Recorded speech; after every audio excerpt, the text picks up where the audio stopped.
Welcome in, everybody. Welcome to the Set It Off Network. I'm your host, Michael Sedetall, and LSU baseball advances to the Super Regional for the second time under Jay Johnson. It was with a lot of stress. LSU was on the ropes, man. They got punched.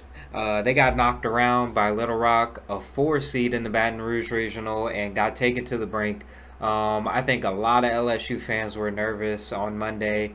Not only just going into the game, but the game didn't really start well for LSU either, getting down 5-1. But your LSU Tigers found a way to rally back from down four, and Ethan Fry, Kason Evans, really the story of that game. Both of those guys carried offensively, and then on the mound, Kason Evans was magnificent, and led your LSU Tigers to a regional final win over Little Rock, which puts them in the Super Regional, which is great because we expected this huge big matchup with Clemson. Clemson gets upset this weekend by West Virginia. So it's going to be an interesting regional. It's going to be a regional that not a lot of people. It's going to be the same thing as this past week. I think a lot of people were just penciling in LSU to win this thing, and then Little Rock comes around and decides to do some things of their own and make a lot of people nervous, and a lot of people on the LSU side very thankful that they were able to get the win on Monday night for sure.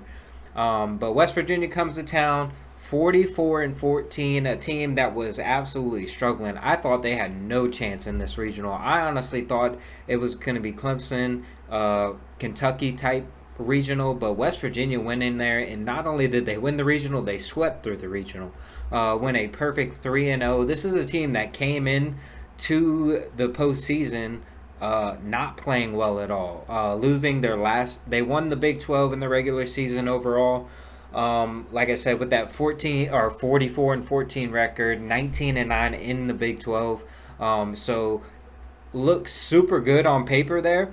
But kind of stumbled down the stretch there. They lose their last two series, including getting swept at Kansas the last three games of the season of the regular season. They go to the Big 12 tournament. They go 1-1, don't make it past day two.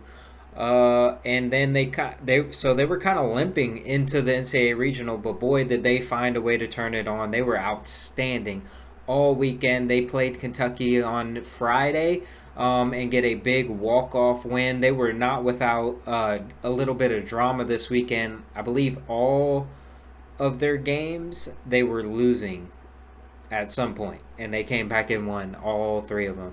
So they play the game against Kentucky. They have a walk-off sack fly there on Friday to beat Kentucky. They play Clemson. They get down early against Clemson, and then storm back, take the lead, and end up winning that game against Clemson. And then kind of the same thing when they faced Kentucky on Sunday, and they got down big against Kentucky and were able to find a way to storm back against that Kentucky team and end up sweeping through the regional and going a perfect 3-0.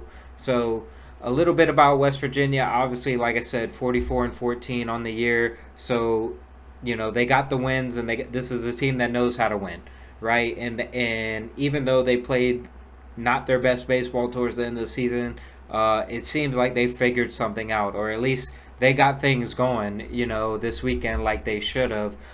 This team offensively, as of right now, I would say Armani Guzman is probably their best player on the offensive side. You're going to look at his numbers, and they're not going to be wow, but this guy was tournament MVP of the regional.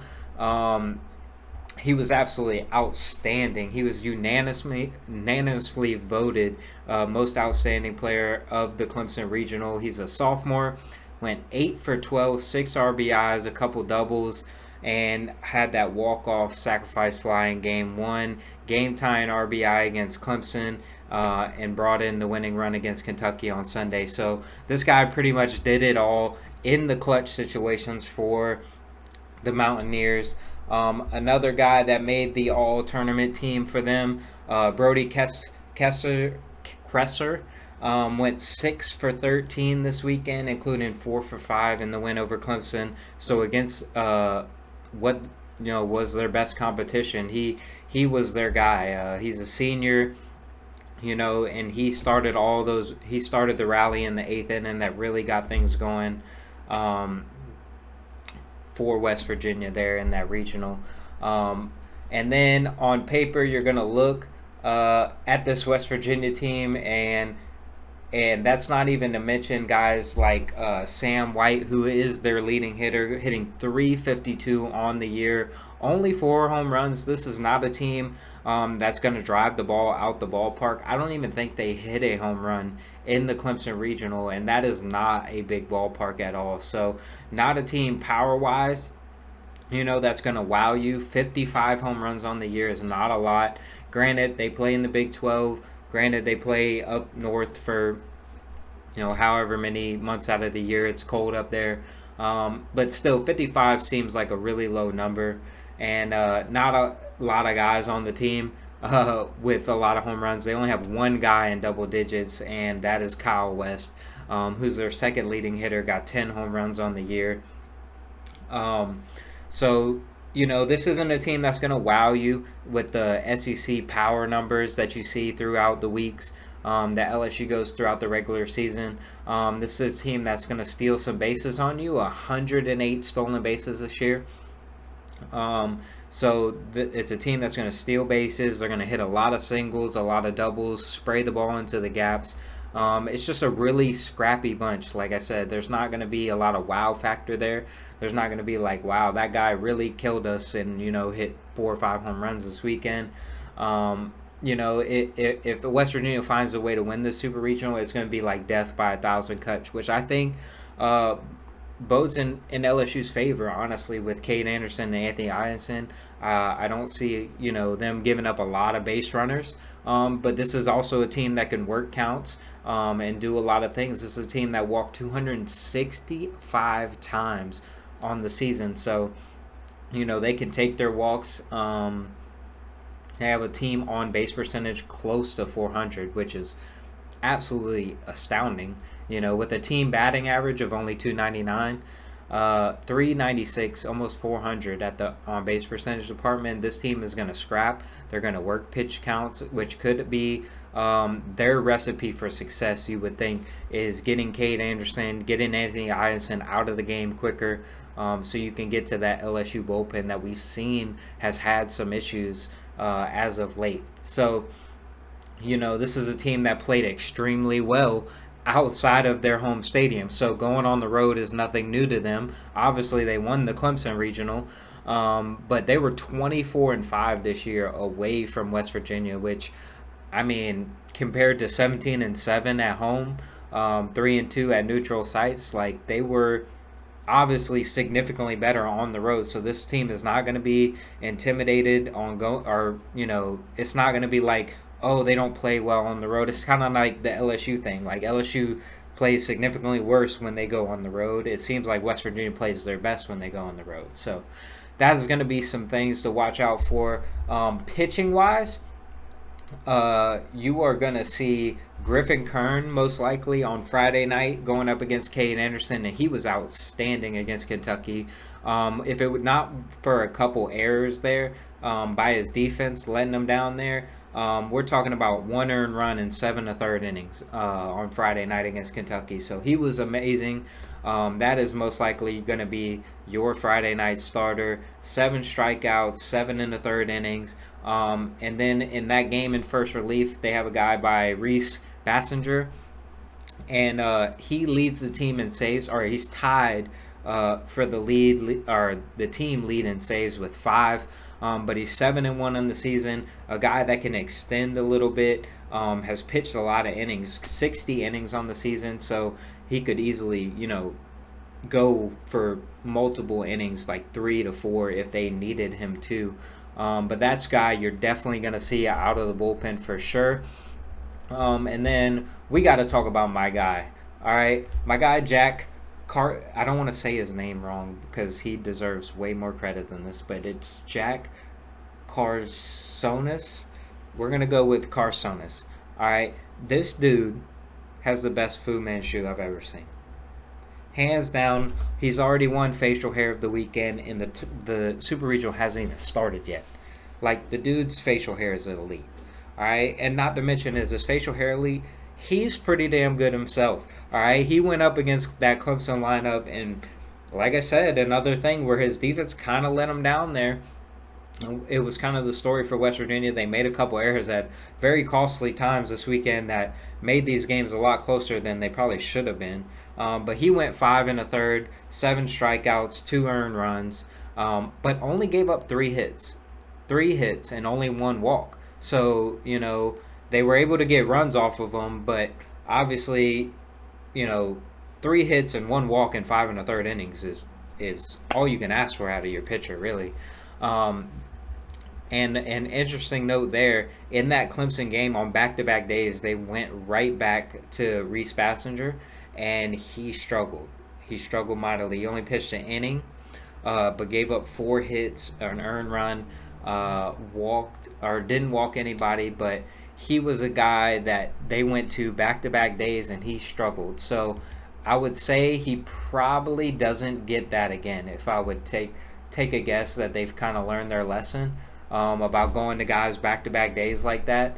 But another guy, Chase Meyer, 9-2 on the season, kind of similar to Bassinger there.